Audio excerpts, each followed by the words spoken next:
If you are planning a trip to Portugal and wondering whether Aveiro is actually worth stopping for, this video should make that decision much easier.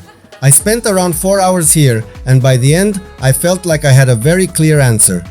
Aveiro is pretty, easy to visit, and definitely worth seeing, but it is also one of those places that can feel a little underwhelming if you come in expecting too much.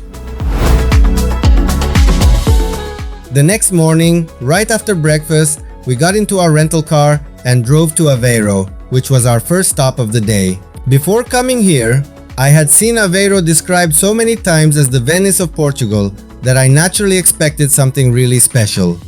And honestly, that comparison is probably the main reason why some people leave feeling a little underwhelmed.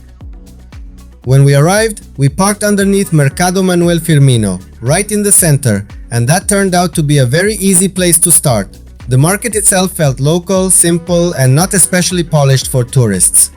People were shopping for vegetables, meat, fish, and regional sweets, and I actually liked starting here because it gave me a more grounded first impression before stepping into the more photogenic side of Aveiro. The moment we came out of the market and saw the canals, the city started to look much more like the version people post online. There were Molicero boats moving through the water, tourists walking along the canal, rental bikes lined up nearby, and colorful ribbons tied across the bridges. We crossed Ponte dos Laços de Amizade, and right in front of us was Forum Aveiro, which is one of the main landmarks in the city center. That first walk told me almost everything I needed to know about Aveiro. It is compact, easy to explore, and very walkable, so even if you only have a few hours, it works surprisingly well. There were cafes by the water, people sitting outside with coffee, and enough boat traffic to make it obvious that the canal cruises are one of the main things people come here for. The busiest departure point seemed to be in front of Aveiro Palace Hotel, so we decided to just do it. We paid 15 euros per person and got onto one of the Molicero boats. At first, the ride was exactly what you probably want from Aveiro. We passed some of the prettier buildings in the center, then moved into a wider stretch of canal where there was even a restaurant sitting right by the water. After that, the scenery became more ordinary, with more standard buildings and a modern bridge before circling back again. Later in the ride, we reached the area near Jardim da Fonte Nova, where a hotel and an old factory building gave that part of the canal a slightly different feel. Overall, I'm glad I did the boat ride because it is one of the classic Aveiro experiences, but I also want to be honest about it. For me, it was enjoyable, but not a highlight. I'm glad I did it once, but it was not the part of Aveiro that stayed with me most. After the boat ride, we went to try one of Aveiro's most famous specialties, Ovos moles. We paid 10 euros for a box of 6 at one of the city's historic and well-known shops.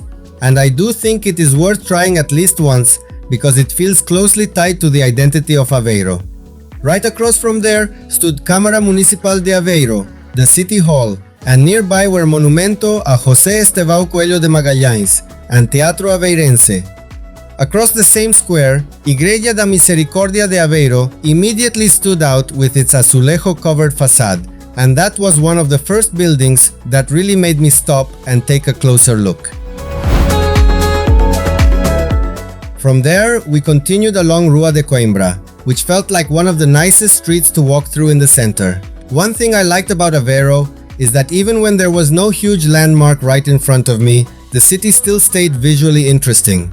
The tiled facades, the small architectural details, the clean streets, and the balance between older and more refreshed areas made it pleasant almost the whole time.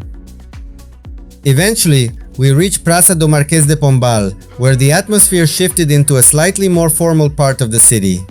There we saw Tribunal Judicial da Comarca de Aveiro and the Ministério Público building, and across from them stood Igreja de São João Evangelista, also known as Igreja Carmelita de Aveiro.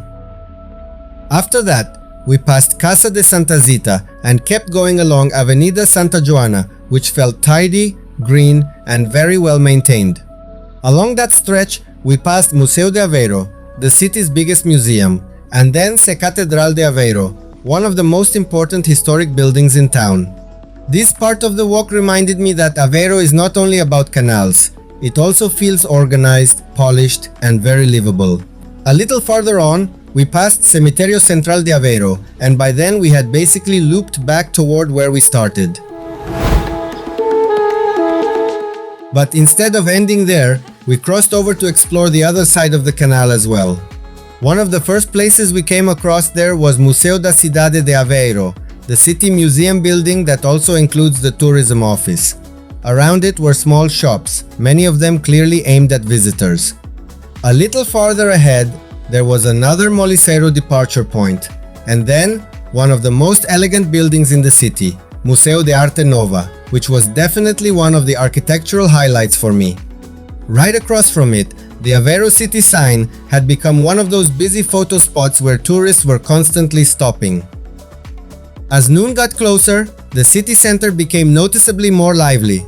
More people were arriving, restaurant terraces were filling up, and the place had much more energy than when we first got there.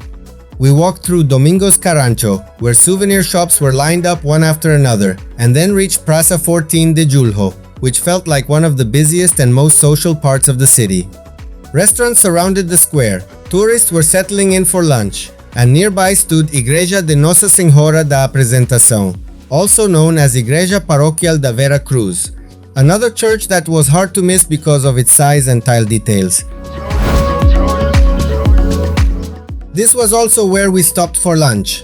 We had a traditional Portuguese-style beef dish with some snacks, and it came to around 15 euros per person. And this is also where the budget side of Aveiro becomes pretty clear, because this stop can be done in very different ways. In my case, with the boat ride, lunch and Ovos malls, my real spend here was around 30 to 40 euros per person before parking and fuel. But if you come from Porto, walk the city, and skip the boat ride, this stop can be done much more cheaply. And if you want the easiest option, Porto day tours that include Aveiro and often Costa Nova usually start at around $50 per person. After lunch, we continued past Obelisco da Liberdade and then left the square. As soon as we turned left, we reached Rua de Viana do Castelo, which felt busier and much less charming because of the heavier traffic. Walking along there, we passed Assembleia Municipal de Aveiro and then reached the square where Monumento aos Mortos da Grande Guerra stands. By that point, it really felt like we had seen the essential core of Aveiro. On the way back, we walked through the inside of Forum Aveiro, mostly out of curiosity, just to see if we might find something interesting there. But for me, the real charm of the city was clearly outside, along the canals, on the bridges, and in the streets, rather than inside the shopping center. Eventually, we crossed the colorful bridges one last time, took in the canal views again, and returned to the car.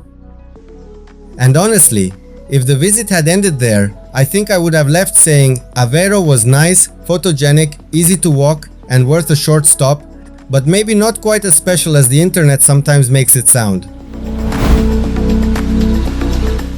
But then came the part that made the whole visit make much more sense to me. From central Aveiro, we drove about 15 minutes to Costa Nova and then on to Praia da Barra, and for me that changed the overall impression quite a bit. The striped houses of Costa Nova are instantly more memorable, and they give the area a much stronger visual identity. If central Aveiro feels like a relaxed canal city walk, Costa Nova gives you the postcard moment. We spent some time there, looked around, flew the drone, and that side trip gave the experience a much stronger finish before continuing our long drive toward Lisbon. That is why, if you ask me whether Aveiro is worth visiting, my honest answer is yes, but ideally not on its own. I think Aveiro, Costa Nova, and even the quick extension to Praia da Barra work much better together than Aveiro alone. If you only do the canals, you may leave thinking Aveiro is pleasant but slightly overrated.